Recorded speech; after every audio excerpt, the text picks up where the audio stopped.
சீமானும் விஜயும் வந்து ஆர்எஸ்எஸ் பெற்ற பிள்ளைகள் சொன்னேன். இது என்னுடைய டவுட். நீங்கள் ஆட்சிக்கு வர முடியாதுன்னு உங்களுக்கே தெரியும். ஆனால் திமுக ஆட்சியை தூக்கி எறிவேன்னு சொல்கிறீங்களே, அப்போ யாரை கொண்டு வந்து இங்கே உட்கார வைக்க போகிறீங்க? இந்த கேள்வி நான் தான் எழுப்பினேன்.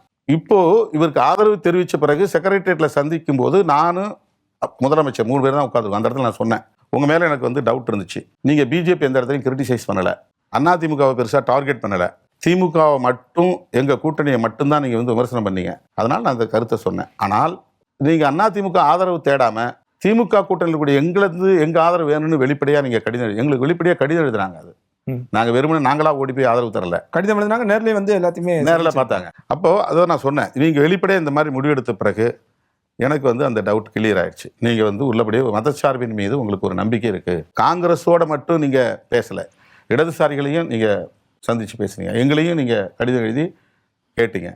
அதனால் எங்களுடைய ஆதரவு தெரிவிச்சிருக்கிறோம். இதில் நீங்கள் உறுதியாக இருக்கணும்.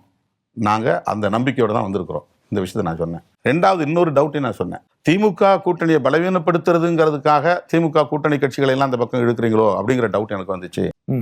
அதை நான் வெளிப்படையே சொன்னேன். இதை நான் பல இடத்துல திமுக காரங்கிட்டையும் நான் சொல்லியிருக்கிறேன்.